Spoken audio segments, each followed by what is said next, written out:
Hey everybody, welcome back to another episode of the 13 Rings podcast. I'm your host Lucas with Mal, Earl, and Maurice. Guys, it's a Wednesday night. We're getting ready for preseason. We already had the Hall of Fame game, but we still got preseason coming up. Some joint practices is already going on. So we're going to talk about some more preseason stuff. You guys ready for this? Ready. All right, Mal. Ready to go. All right, Mal, go ahead, take it away. All right, so let's talk about the Giants first. So there's, a lot going on, and we'll talk about that at the end of the segment. But one thing that has been interesting is that the Giants are looking at linebacker Anthony Barr, which is important because the Giants are really lacking some linebacker depth. So do you guys think that should the Giants sign Anthony Barr? I don't see why not. I think they could use the extra help, so sure. All right. Yeah, he's had some injury history lately, but he was an all-pro player at one point in time. It doesn't help at all. I mean, it doesn't hurt at all to sign a guy of his caliber if you need the help. No, I mean, totally. No. Hang on, Maurice. You said it doesn't help at all. Yeah, maybe they don't need them because anything to help the Giants, right, is probably not good for us. No, you know what I mean. Yeah, I know. I'm just playing, Mal. He's talking in for the good of the team. Yeah. For the good of the Giants, sure. Yes, for the good of the Giants, not for Philly, the rest of us, maybe not so much. Maybe not so much. Yeah, and I wanted to actually ask Earl, because he actually played with the Cowboys last year. So, Earl, what do you think of him? Honest opinion. Honest? Okay, I'm gonna keep it 100. Yeah, please do. He was definitely a depth guy. With the Dallas defense, they were built off of speed, and with his veteran leadership, it was there. But some plays he didn't have that get off like he used to, and that's just with his age. But overall, having a veteran presence there with the Giants would definitely help out that young linebacker core to give them some time to look into other linebackers going into the season as well as in the draft. Yeah, no, I'm with you. The linebacker core for the Giants has been really thin. It's been a rough ride. I agree with both Maurice and Earl. And also Gerard Davis just got injured. Yeah. So that's like a big thing. So we need some depth. We've been struggling with linebacker depth for a long time now. I think it's great that Beavers and McFadden, I don't know if you guys have been following them or know in terms of who they are, but one of them is probably going to be the starter. And they're both unproven. So having that veteran linebacker depth is important. And with Beavers having his torn ACL last summer, and he was a 6th-round draft pick, and then McFadden was also a fifth-round draft pick, and he's been struggling. So we don't really have like a solid linebacker at that spot. So I think he'll help with that for sure. I do have a quick question though, Mal. Yeah, for sure. It's technically like 2 questions. Is Yeah. Ojulari still on the team? Who? Ojulari? Yes. Okay. Do you know what defense the Giants run, like they're set from a 3-4, 4-3 or a Tampa 2? I don't think that. So usually I do, but I don't think that's going to be a definitive. I don't know what they're running this year. Okay. Based off of what I saw in training camp, there were a lot of like different things that they were running. So I'm not sure what type we're running there. I think everything's kind of like a check and go game, like who's going to perform the best and what we're going to run from there. So I'm not entirely sure. Okay. Yeah, I was thinking because with them being thin at linebacker, they could do like a 5-2 and then the rest corner and safety, or they take one of their pass rushers.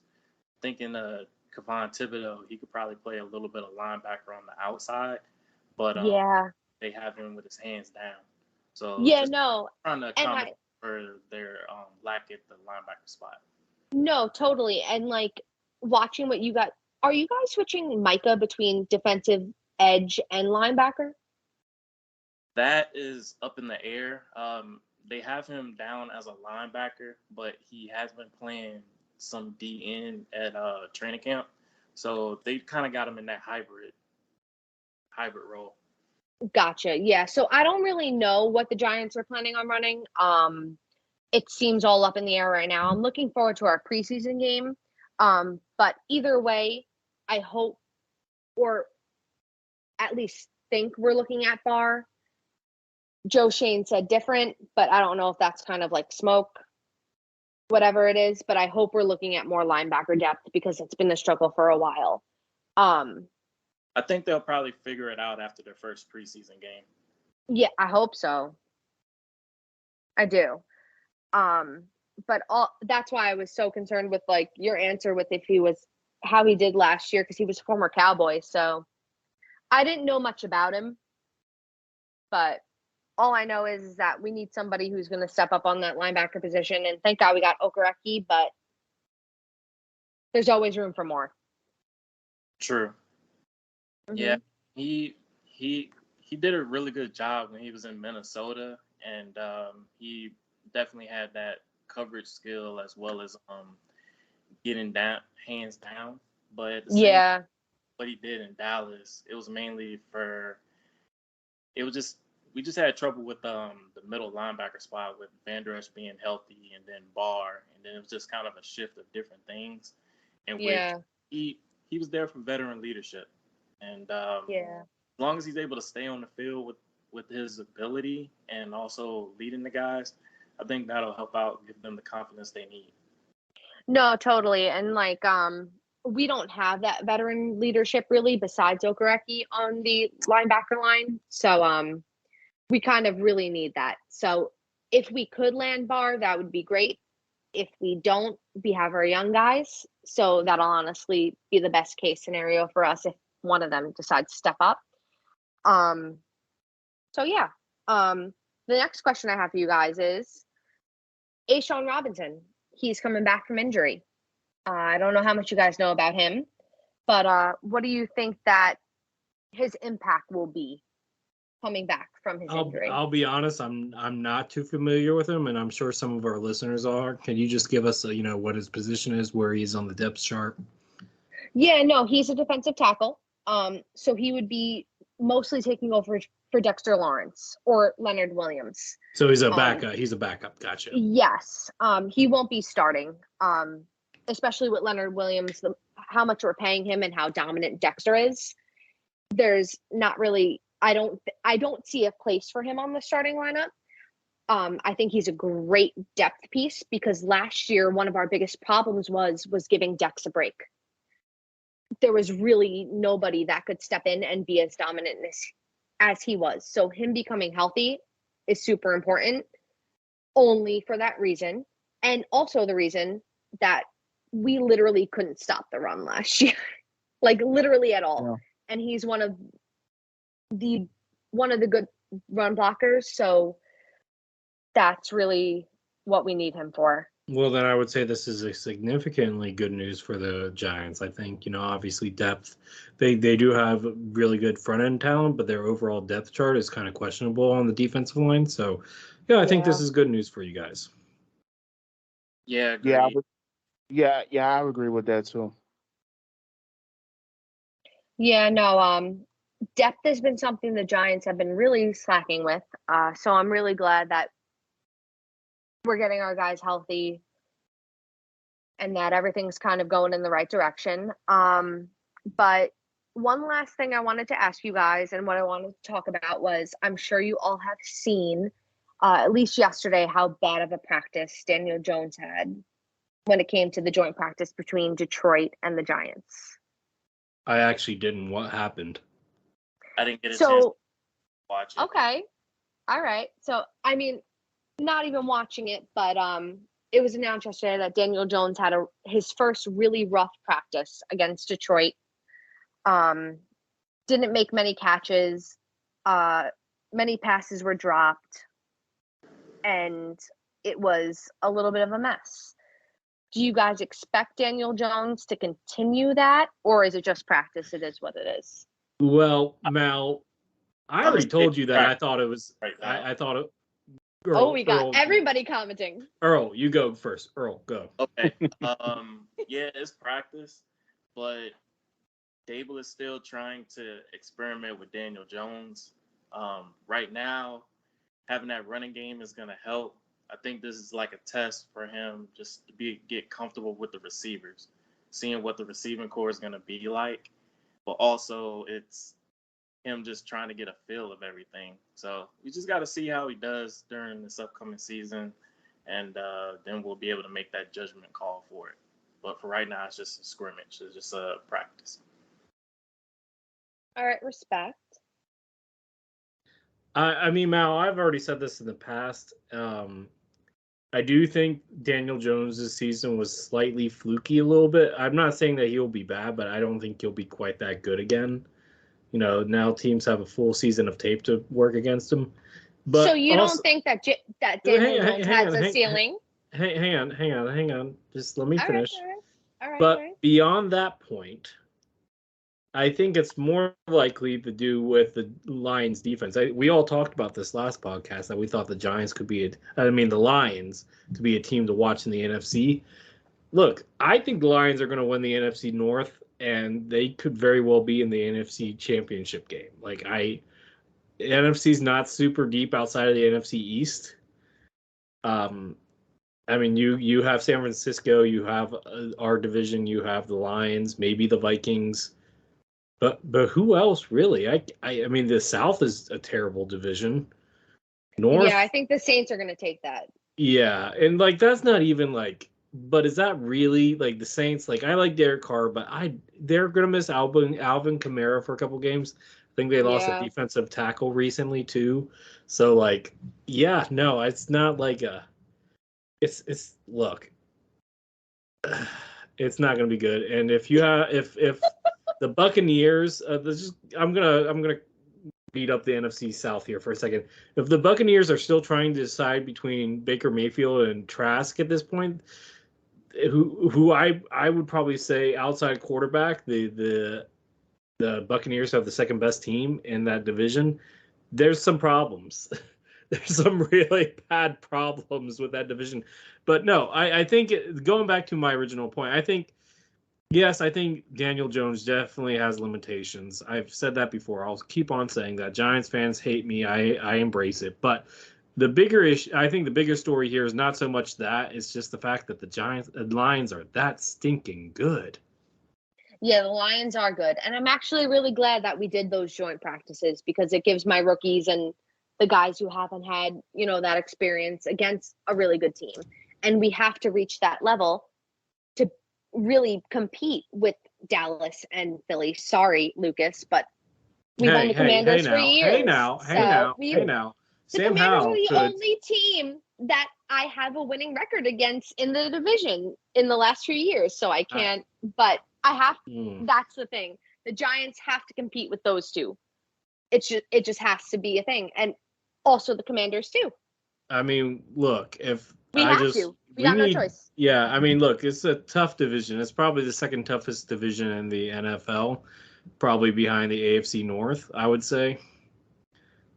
Oh, 100%. And the AFC North is a little up in the air right now with Rodgers gone. So, I mean, no. AFC East.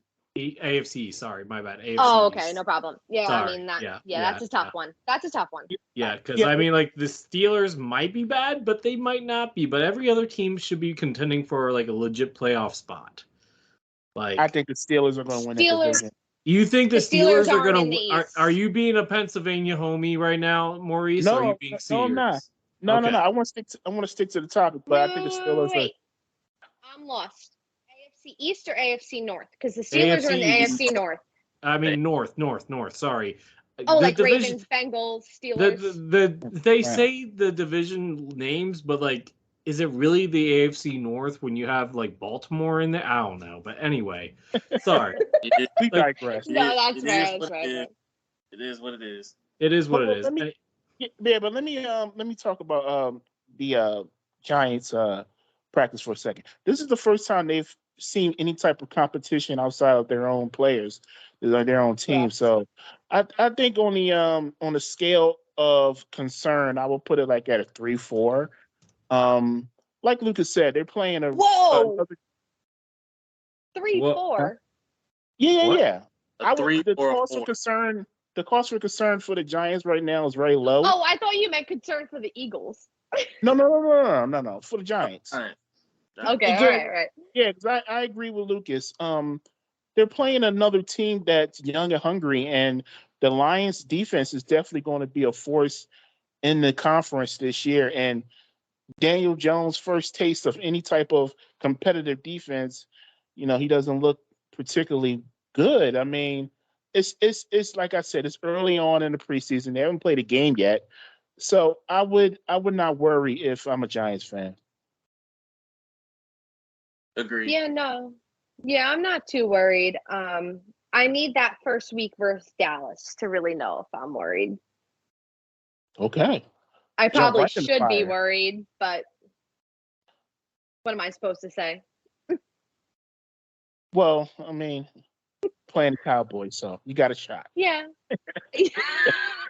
Sorry, Earl. Just a little jab. We'll see But what happens. Brad. Just had to. yeah. Well, anyway, let's talk about the Philadelphia Eagles. Let's talk about my team for a second. Over the last couple of days, the NFL released their top 100 players, and of all the players in the NFC East, Jalen Hurts was the highest rated at number 3. There's been a lot of talk online about does he deserve to be the third best player in the NFL, but it came down to the players' opinions, and they voted on who was the top 100 players. Do you guys think Jalen Hurts deserves to be number 3 on the NFL 100 list? So I'll go back to my quarterback rankings that I made this offseason. I had him as number 5, so no, I don't think he's number 3 because I think there's 4 other quarterbacks better than him. But should he be in the top 10? Yeah, I give him top 10. I don't know. I don't think I'd give him top 3 though. Well, your list was quarterback. This is the overall. Yeah, and player. I'm saying he would still be in my top 10 of all positions. Yeah. So, overall, yeah. yeah. Overall, I don't think Jalen is number 3. I have so much respect for Jalen Hurts. I think he's fantastic. But no, I don't think he's 3 in the NFL. I mean, top 10 is definitely debatable, but I don't even think he's top 3 quarterbacks. But that's just me. Okay. Earl? Okay. Well, we already know where you're. We already had this discussion, but go Earl ahead. goes, okay. Yep. Maurice, I'm gonna let you enjoy what you got. Yeah, enjoy that cap. Jalen Hurts being third on the NFL top 100. You know what? I'll give it to him, especially with what he was able to do this past season. If it's going off what he did this season, get into the Super Bowl. Number 1 was Mahomes, right? Yes. Okay, so him being in the top 3 for that, with being the second quarterback in the Super Bowl, I think that's fair to give that to him. I just want to see how he does after the Super Bowl. So, him being at 3, I have no problem with it. Okay. I mean, I don't mind it at all. I mean, Maurice. this is based off of just last season, and like I said, it was based off of the players and who would know more. Who would know more about? Okay, he was an MVP candidate. So if we're going based off purely last season, you have an argument. I don't agree with the argument, but the argument can be made. That being said, I was more surprised that Justin Jefferson was number 2 ahead of all the other quarterbacks besides, number 1. But like he was ahead of, he was in the that far ahead. Kudos to Jefferson. Why wouldn't he be? He was the only qualifier for MVP outside of a quarterback. I'm not arguing. I'm just saying it was No, very. I'm just saying too. I know you were surprised, but I'm not surprised based on all that. As an Eagles fan, it stings because we could have drafted Jefferson, but we drafted Jalen Rager, and I don't even think he's on a team right now in training camp. He's So actually that's with Vikings, I think. it's with the Vikings. Okay. Yeah. Yeah, he was with the Vikings last season. Okay. Well, I haven't heard anything, but anyway, it stings. It really does. But anyway, let's move on. Um, just like the Giants, now they had a little bit of a depth issue at linebacker as well. So over the weekend, the Eagles signed Zach Cunningham and Miles Jack. Sort of like just depth at the linebacker position because N'Kobe Dean had a ankle injury, so he was sidelined for a couple of days. I think he did a little bit of practice today. And with the signings, I think it's not really good news for Nicholas Morrow, who was the weak side linebacker going into camp. I think they're really low on him. What is your guys' reaction to the Eagles signing Miles Jack and Zach Cunningham? I think it was solid moves. I mean, yeah, linebacker's kind of a iffy question for you guys right now. So adding two more, and I think you guys cut two wideouts to make room for them, right? Yes. Yeah, you guys don't need a lot of wide receiver depth. You're pretty good there. So yeah, I think it was the right move. Yeah, it was definitely a good depth move signing those guys to give more athleticism. And Miles Jack, he's a solid player, and adding that to the defense definitely can help shape things for the Eagles, especially from what they lost, and Cunningham as well. So it gives the Eagles linebacker depth. So yeah, solid signings.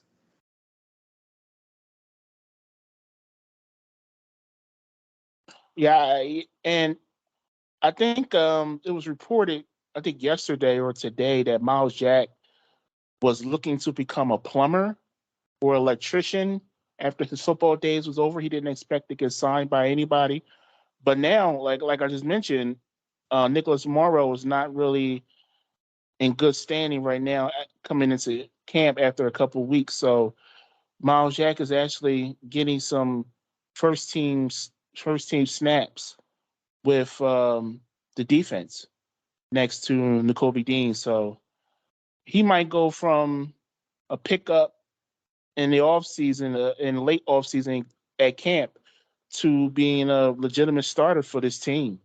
So we'll see. We'll see how that goes after a couple preseason games. And in other news, the Eagles had an open practice Saturday. Sunday. Pardon me. It was an open practice. It was Maurice, was that your guys' only open practice? open practice in the stadium. They have Okay. other open practices, but it's very limited to who can come in at the NovaCare facility. But Eagles fans packed the Lincoln Financial Stadium, over 50,000 people for in practice, not even a game.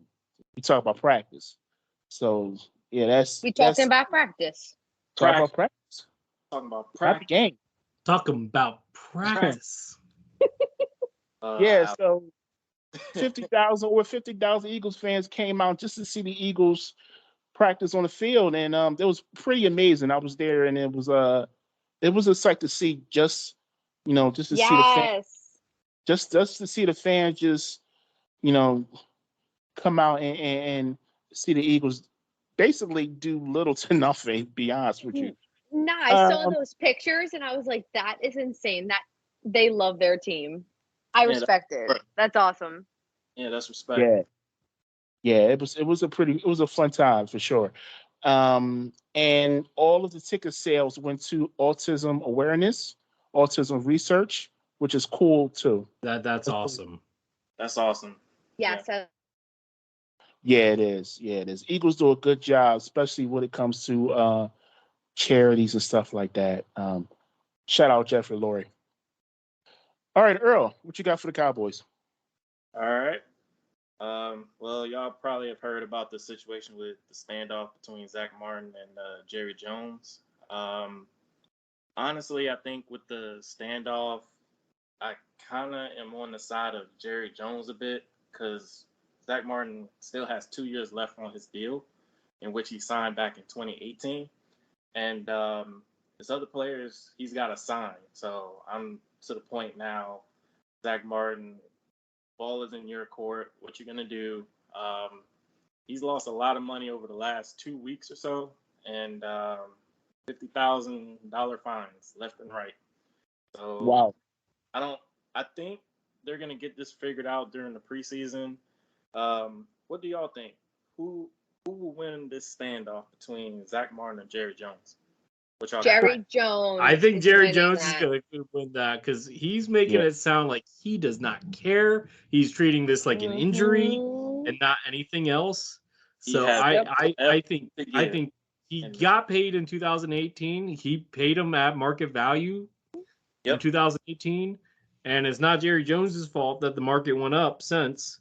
Right. True. So I think Jerry's seeing it that way, and we know Jerry, he's stubborn, so I don't see him budging. And I think, the loss of money eventually will make Zach Martin report. Yeah, Jerry Jones is winning that. Nobody is beating Jerry Jones in the money game. It's just not happening. Is it $50,000 per practice? Yes. Yep. Yep. Wow. Yeah, he's lost Wow. about a little over 300. It's steep. Yeah, about 300,000. Man, I would stop That's a playing lot of- around that's if a lot I of was money Zach right Martin. How many years left does he have on his deal, Earl? 2. Okay, he'll be up for renegotiation next season. Just wait until then. He's not that old. Zach Martin was drafted, like 2016? He's not that old. He still has one more good bite Bro, at the I'm apple. telling you, when he saw that he got a 99 overall on Madden, he was feeling himself after that. It might have been. And then Earl, are you worried if you guys don't re-sign Zach? I'm not worried because it gives the young guys reps. Mm-hmm. But at the same time, some of the guys that they have drafted the past 2 seasons, I'm kind of concerned with, especially with Josh Ball. But I really want to see TJ Bass from Oregon at the right guard spot and Hoffman. But at the same time, I got to see how they do in the preseason before I can be worried. Just with the whole situation with Zach Martin, I'm just like, bro, you got 2 years left on your deal. If you want to reconstruct after that, that's fine. But for him to do that to them right at the beginning of training camp, I don't think it was cool. But at the same time, for him, he's thinking it's a smart move. But at the same time, he's losing money. He's losing money from him, his family, and everything. So more than likely, he will report to camp by preseason or by week 1. But Yeah. I'm not worried at all. This is a game of chicken right here because Zach Martin's losing a lot of money. I mean, that's no chump change. And I mean, going back to the top 100 list, Zach Martin is the highest rated guard. He's the best guard in football. Yep. So that's a big hole to miss, especially on the offensive line, and you're going up against these great defensive lines in the NFC East. That's a big hole to fill. I mean, if he doesn't come back anytime soon. So we're going to see who blinks first. I think it's going to be Zach Martin, but we will see. Yeah, I agree. Because for him to do that, knowing that guys' contracts are coming up, and to try to jump in front of them, it's kind of unfair. Even though that he's one of the leaders on the line, he's just got to report to camp, and then they can figure this out. I'm gonna move over to the next thing. Speaking of money, Dallas apparently listed as one of the most valuable teams. Are y'all surprised by this? Not Absolutely. one bit. Jerry's world, man. He. You know how many there are more Cowboys fans. You could be in any city, but you're always gonna find if it's not that city's team, it's Cowboys. If they don't run that city, they're gonna have the second biggest fan base in that city. I can't Earl, think. The Cowboys are like the Yankees. I'm a huge Yankees fan, and everywhere I go, I see a Yankee fan Yankee too. hat everywhere. It's the same shit with Dallas. Look, I'm a New York Yankees fan as well, and both teams are. Yo, guys, Earl likes New York, just like. Just a baseball team. Just baseball. Oh my gosh, Mal! Don't try to put Earl underneath that bus. Listen, I'm instigating. Well, look. Okay, so let's think about it. Let's think about Cowboys fans compared to other fans in other sports. Okay, so we got Yankees fans, the same as Cowboy fans, right? What's the basketball version? Is it the Lakers or the Knicks? I'm going to say the Lakers. Lakers. Maurice? Yeah, I would agree with the Lakers, Yankees. I don't know about NHL. I don't really think they have fans like that. NHL doesn't have like that franchise team or superstar team. I got college basketball. I don't know about football, but basketball, it's Blue Devil fans all the way. North Carolina? No, Duke Blue Devils. Oh, Daniel Jones. Beautiful. Yeah. And college football would definitely be Alabama. Yeah, probably Alabama. Yes. Alabama. Yeah. We just don't know hockey because, it's hockey. But I think we got it. So Cowboys fans are the equivalent to Yankee, Lakers, Blue Devil, and Bama Crimson fans. Tide fans. Yep, that sounds about right. Yep. Sorry, Earl. There's definitely a lot of Cowboys fans here in Philadelphia. I can speak on that. Dude, we're in Virginia, but tell me how I know more Cowboy fans than Commanders fans. It just blows my mind. He ain't lying. Yeah, I know. I know more you live in Cowboy Virginia fans too. than You I know know. Jet and Giant fans. Okay, and I live on Long Island. That's understandable. So that's understandable, though. That's understandable because you guys share the same stadium and the same city. Like that's understandable. We hate each other for no reason. It's so stupid. Well, that's whatever. New York for you, though, right? Yeah. We're all the same, and we just fight with each other, so it's fine. It's not as bad with Nick and Nets fans, at least. Like everybody knows the Nets are the second best. Yeah, and like Met and Yankee fans, like we don't fight like that, but Jet and Giant fans, it's to the death. Yeah, I can see that. Mm-hmm. There only can be one. There can only be one. There can only be one New York franchise that can't win. We've been that way for 10 years, so it's fine.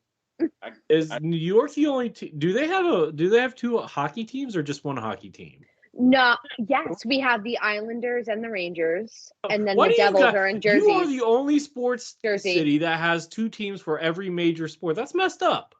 We're huge, dude. There's like 1 million people in New York City. And one team's not enough for y'all? Come on now. I think LA has two sports too. Are you mad, Lucas? I might be. I don't know. Are you mad? No, the LA don't have two hockey teams. I think they only have the Kings. They used to have the Ducks, but I think the Ducks went to Anaheim. Yeah. But technically, the Rangers and the Islanders, the Rangers are New York City, the Islanders are Long Island. Oh my gosh, it's still all the same thing. New Jersey Devils. We don't count the Devils, man. Though they are owned by the Commanders owner, Josh Harris. True. Yeah. Well, the Giants were in what is it, the Meadowlands? Yeah. Meadowlands. East Rutherford, New Jersey. Yeah, same thing. And I mean, technically, the Nets used to be New Jersey. The Nets used to be New Jersey. But did you know the Nets almost became the Swamp Dragons at one point? Like they almost did the change. Did you guys know that? How are we going to be Swamp Dragons when we don't have swamps up here? Yo, I don't know. It was like a fan suggestion, and they just kind of ran with it. Like they had the paperwork all set up. They were getting ready to do it, but then they like bailed on the idea. Maurice, you've heard of that before, right? I've never heard of Swamp Dragons. No. Yo, look it up. New Jersey Swamp Dragons almost became a thing. I guarantee you. The Nets sound much better. I mean, it does, but they were thinking about rebranding in like the late 90s, early 2000s. I can't remember the exact time frame, but that was roughly when it was going on. Oh, wow. Yeah, true story. Okay, we're getting off topic here, guys. Yep. And I said we need to finish. Yeah, let's move on. I said, for those that are listening, I have a podcast to record in about half an hour, another podcast to record. And I was like, guys, we can't screw around. We got to get to our points here. And we're screwing around like we normally do. So, fantastic. What else is new? Yep, that's fair. All right, my last point dealing with Dallas. Important news. We had a walkthrough earlier today, and just leading up to the preseason game against Jacksonville on Saturday. So I'm looking forward to seeing that and really seeing a lot of these rookies play, because in training camp they've been balling out from what I've seen, and just looking forward to them having to pass on and representing and trying to earn their star. All right, Lucas, your turn. So, Mal like to call me out on Twitter on this, or X app, whatever you want. I'm still calling it Twitter. I'm not gonna call it the X app because that just sounds weird. Nobody likes Yeah, X it's still app. Twitter. Still Twitter. Anyway, so I was Mal decided to call me out on Twitter because the Commanders made some recent waves, and I blame Ron Rivera for pretty much all of this. But Eric Bieniemy, Ron Rivera told reporters that some players came up to him, in training camp. I believe it was the beginning, but he didn't clarify that one in his remarks about how much, how intense Bieniemy was, and it was kind of bothering them a little bit. So, and Ron told them to talk to Bieniemy, and then he went on to say how Bieniemy's hasn't had head coach experience, so he doesn't know how to talk to all the guys type deal. And I'm kind of mad at Ron because it feels like he's trying to throw shade at Bieniemy when he knows. You should be mad at Ron. Yeah, no, because you're throwing shade at the guy that's probably going to replace you. That's not a good look. It's not a good look, man. But anyway, it's not even about the replacement part. But yeah, go ahead. Anyway, my question to you guys is, because we all know Ron messed up there, and Ron said he's going to run back his statements. I haven't seen those statements today that he was supposed to run back, but whatever. There's no animosity between him and Bieniemy apparently, which is fine. But we know that this is probably true because we know Bieniemy gets in guys' faces. So, are the players being soft here, or is Bieniemy being too tough? All right, I'm going to start. Here's my thing. Bieniemy is an amazing coach, and I think he's exactly what the Commanders need. Ron is too soft. Agreed. That's the problem. Mm-hmm. Ron is way too soft. Mm-hmm. And he made the players too soft. Hallelujah. Bieniemy is the coach that the Commanders need to take it to the next level. It sucks. Go ahead, Maurice. No, yeah, I was just going to piggyback on what you were saying, and Lucas made a statement a couple of weeks ago about Ron Rivera not lasting the whole season. You might be right about that. The players are definitely I'm feeling it. I'm feeling it. Even if they're doing well, at this point, I'm feeling it too. If they do well, I feel if he's starting to poison the culture a little bit, which he's been great with culture up to this point, but I don't know. There's something in the water here, guys. So here's the water. Go ahead, Maurice. I'm sorry. I don't mean to cut everyone off. I was just going to say the players are definitely too soft here. When you have a franchise that's had a history over the last, I would say, 5-7 years of losing. No offense, Lucas. Yeah, it is what it is. You need a coach that's going to put the boost to some butts, if you know what I mean. So yeah, yeah, and that's Bieniemy. Go ahead. Yeah, this whole situation, I'm glad Bieniemy is doing this because it brings out the best of your players. And to piggyback what Miles said, if the players have no problem with this, but Rivera does, Rivera feels threatened by Bieniemy, as he should be, because Bieniemy's trying to get that head coaching position, and if he's able to get that with Washington, that's going to be solid. So Rivera's kind of there, but he's looking over his shoulder, knowing that Bieniemy's there, and the culture he's trying to bring to Washington, bring that intense tenacity. So no, I don't think Bieniemy's being too rough. He's trying to instill them with the toughness that they need in order to compete, to go beyond their potential. Yeah. So, coaching, what I realized is so important. And with Brian Dable coming into my team this year, and Kafka and Wink Martindale, like, culture is everything. And Bieniemy is the one who is actually, for the first time, going to say to them, you have to step up. You have to. Mhm. And it's not whatever. It is what, like, it's not is what it is. And Yeah. Ron Rivera was doing that for so long. So finally, you have a coach who's going to be like, no, you have to be better. And that is so important. I never thought about coaching for so long because, like, Joe Judge and, like, my whole entire history with the Giants. But coaching is the first step.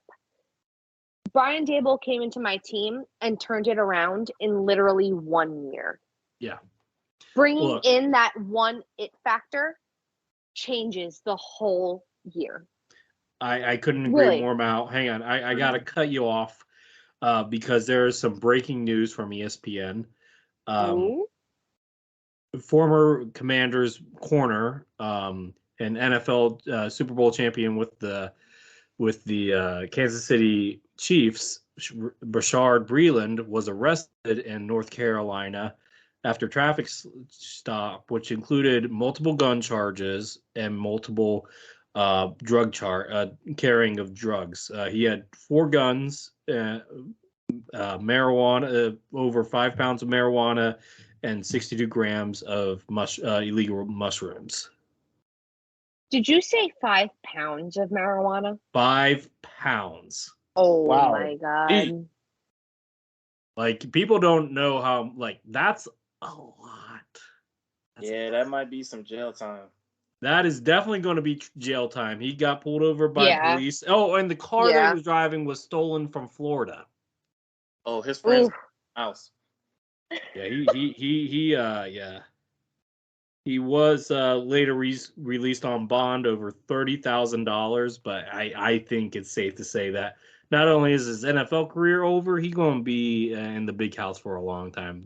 Terrible mistakes by former Commanders corner. He was good for us in the meantime. I was thinking about having him in a article about draft steals because he was a 3rd-round pick and he did really good for a long time. But I don't know if I want to include him now, to be honest.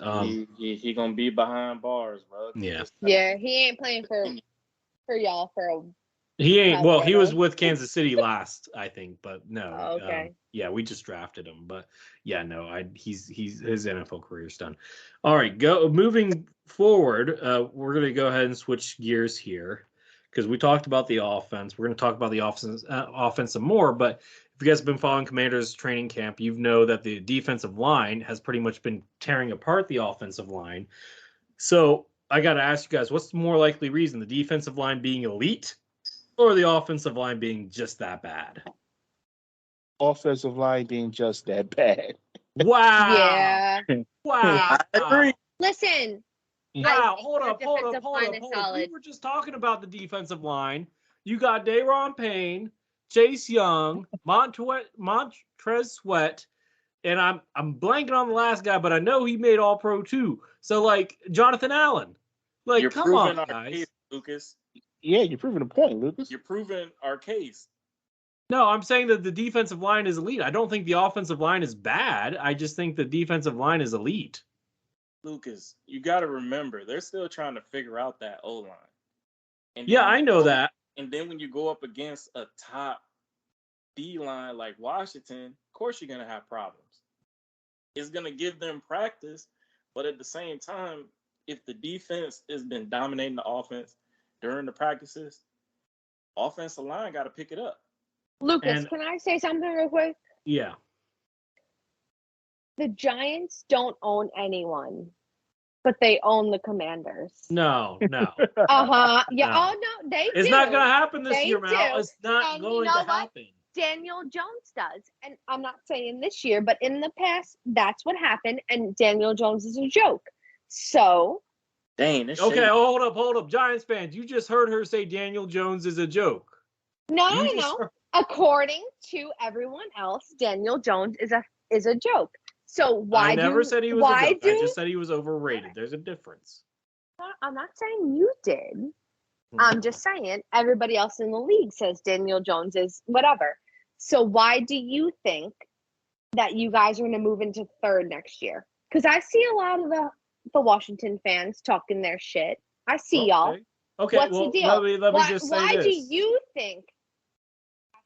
And I'm not even saying we're turning into third, but that's the debate. I want to know why. I mean, I think I trust Sam Howell. I think our defense is healthy. Our offensive line is better than it was last year, at least on paper. We'll have to see. I need to Who's see Sam that Howell? Who? Where's the? Okay, Mal. Mhm. Okay, Let's we'll go. see what Let's happens. go. We'll Let's see go, what Lucas. happens. Let's see it. Okay, I see you talking this smack right now. We'll see. We'll figure it. We'll see what happens. We'll see what Mhm. happens. All This right. is the Giants Commanders argument we've been waiting for. Yeah, Maurice, Earl. Who has a better season, Sam Howell or Daniel Jones? Ooh, yeah. Go ahead. Let's hear it. Go. Let's hear it. Let's hear go. it. Mhm. Wait, hold on. That You go ahead first, Earl. Hold on. What was the question? Who has a better season, Sam Howell or Daniel Jones? This upcoming season? This upcoming 2023, like literally 3 weeks from now, who's got it? Quiet. Earl, you know you my boy. He can't even respond. That's hysterical. Because it's like, because both have a chance to have solid seasons. If I had to say right now, I think Daniel Jones would have it. Earl, you ain't my bro no more. Let's go. Earl, Let's you go. ain't my bro no more. Bro, I told you the situation with Sam Howell. I gotta see how he does during the season. That last game, hey, it is what it is, but I gotta see how he does during the season. Okay, Maurice, what you say? Can do. Well, I can't listen to Earl no more. Maurice, what you say? You're gonna cry in the car. Yo, he's crying. What car? I'm home. I'm home. Wait a minute. I'm actually going to even this out. I'm going to say Samuel Howell because let's go. Let's go. I think he has the better weapons to work with. Yeah, that's right. That's right. He has the better receivers. Tight end, I would give that to Giants, but he has the better receivers, and I like the running back team, the running back depth that they have on the Commanders. So there we go. So Maurice, are you telling me that the Giants are going to be less in the division? No, I didn't say that. We just talking about quarterback play. Yeah, you asked quarterback play. You didn't talk about team, but again, we're getting off topic, guys. We got to stay on topic. Either that or sorry. Or we're not going to have time for our poll question of the week. True. Other news besides that, apparently Bieniemy's, tough love has paid off because the Commanders had their best day of training camp on Monday. So we'll see what happens there. Besides that, there's an undrafted rookie. I think his name is Mason Brooks. I'm not 100% sure if that's his name. I'm writing about him, but I haven't written the article in a few days, so I can't remember if that's his name. He's out of Ole Miss. He's an offensive lineman, and let me see if I can pronounce this guy's name correctly. Anyway, I can't remember his name, but he was a second round pick out of Alabama last year. He got injured in week 1, and he with a torn meniscus didn't play the rest of the season. But obviously Alabama defensive lineman, highly rated. This guy is undrafted. He put him on the ground, and that makes me excited. That makes me really excited. So I'm excited to see that. Overall, I think the team's being cautious. I know Curtis Samuel had a lower leg issue that they kept him out of, and just trying to keep the guys healthy. I think that's the biggest concern with the team going forward. All right, Mal, let's go ahead and get into our poll questions of the week. All right, sounds good. So let's look at the Facebook poll. All right. So poll question of the week was, which NFC East rookie will make the biggest impact this upcoming season? And on Facebook, because the Commanders fans swarm, it's guys, Emmanuel Forbes. We all have equal access to all the social medias. You guys just aren't doing your job and getting your fans engaged on Facebook. That's not my fault. All right. Keep my fans engaged. 100%. So the NFC East rookie impact on Facebook is Emmanuel Forbes, like clearly. On Twitter, it's Jalen Hyatt. Yeah, So that's not surprising with all the Giants fans. So we are getting more Eagles fans. Good job on you, Maurice. I've been noticing some Eagles fans following us lately. Good job on that, Maurice. Yeah, we gotta vote though. I mean, if you want to go to the poll, the answer should be Jalen Carter. I mean, come on. Yeah, no, like it should be. Yeah. As much as a homer of a Giant fan that I am, and I think so.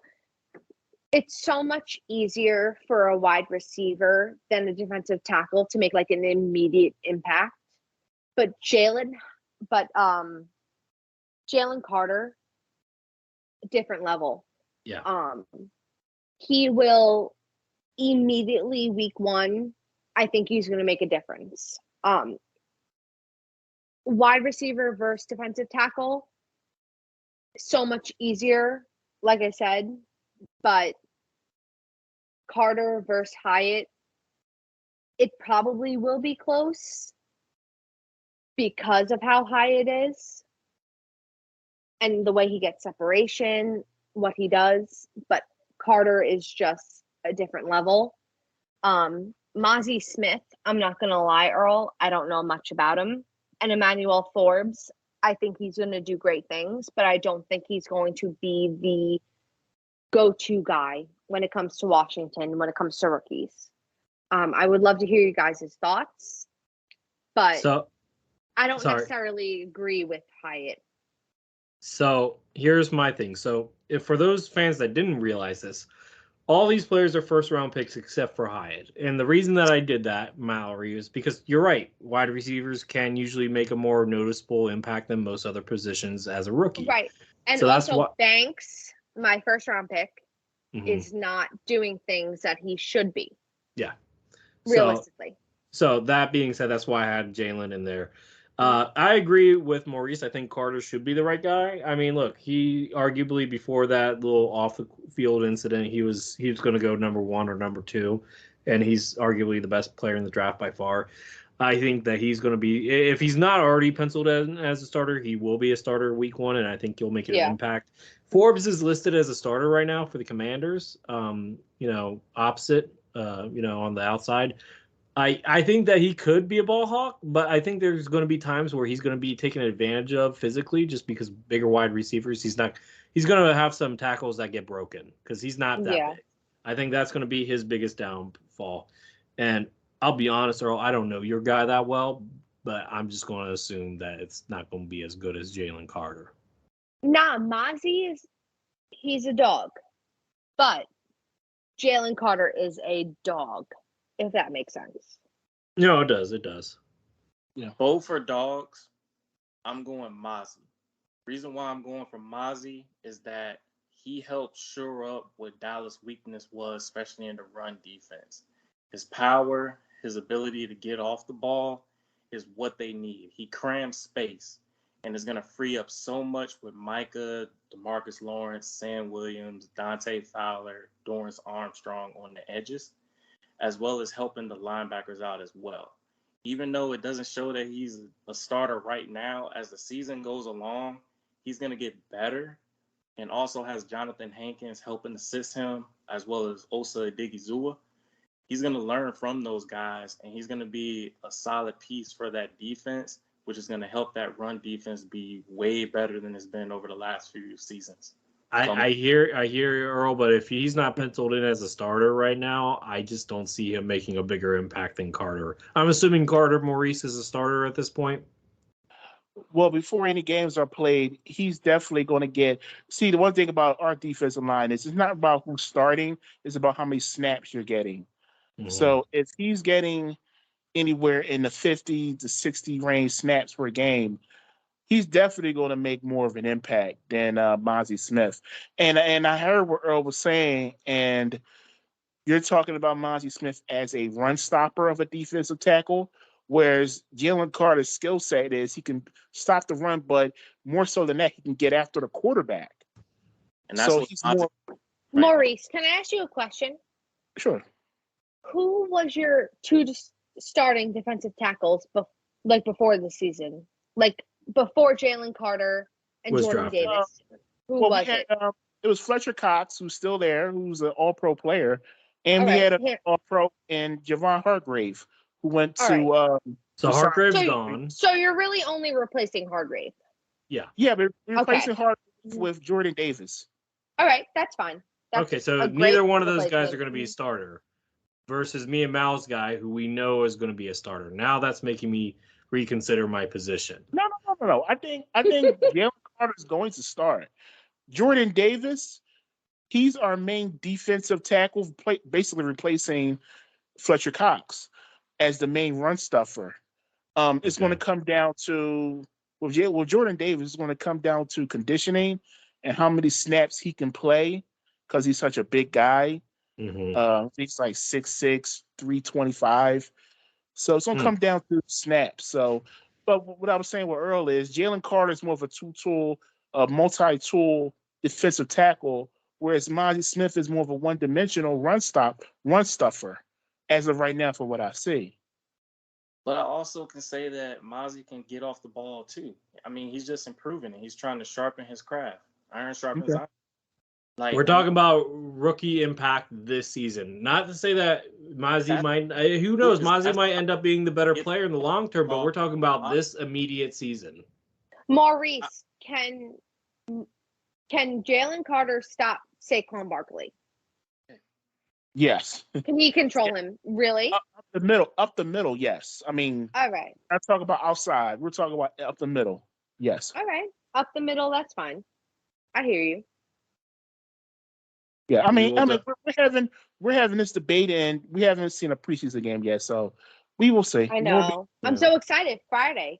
All right. So before we wrap up, does anybody have anything else they want to add about anything that we talked about or anything we didn't talk about, either NFC or NFL in general, real quick before we go? I do. Okay. Let's go, Earl. With choosing Mozzie Smith, I had a second player that would make an impact. He's on the verge of stealing a spot from one of the starters, and that's Eric Scott Jr. So far in training camp, he has been lining up on the outside, and he's running with the wide receiver ones, and he's making plays. He's scrappy, and he has that speed ability. I'm actually going to throw out a truth bomb. It's going to be a pipe bomb. Lucas, I hope you're listening. I'm listening. Eric Scott Jr. is going to do better than Forbes. Oh. Whoa.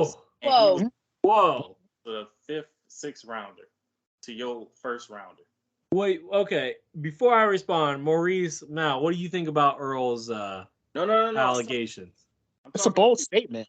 It's a bold. Let me hear the whole take. Mine or his?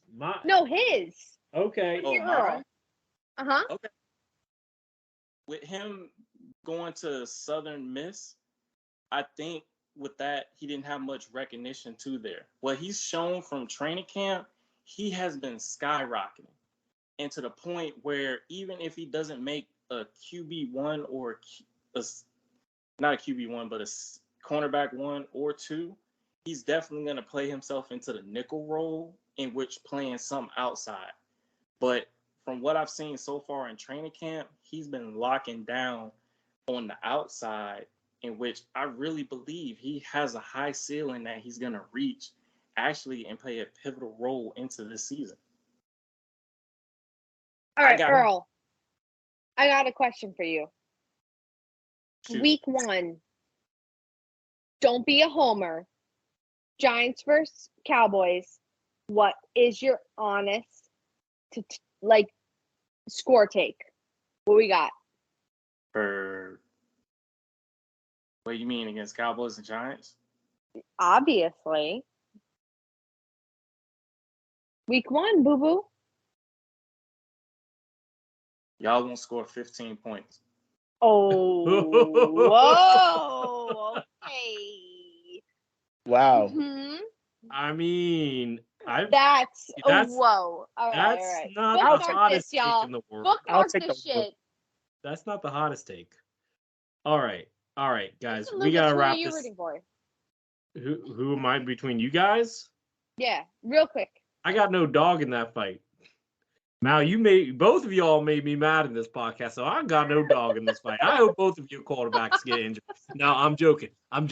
But still, Why would nah, you do that to I'm joking. my guy? I'm joking. But still, no, I have no dog in this fight. I don't like either one of y'all's right now. So both of you teams can have. You know what? You all can have a draw.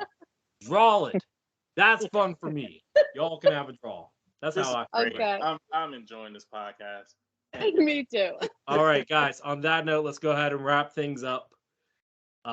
Thanks everybody for listening to our podcast yet again. Make sure you follow us on Facebook, 13 Rings Podcast, as well as Twitter, or X app, whichever one you want to call it, but it's really Twitter. You can follow us at 13_Rings Podcast. Make sure you listen to us on Spotify, subscribe, follow us on our social medias. Been really fun talking with these guys. We're going to continue to do it during the preseason, and we'll see you guys next time. Good night. Bye, guys. Peace.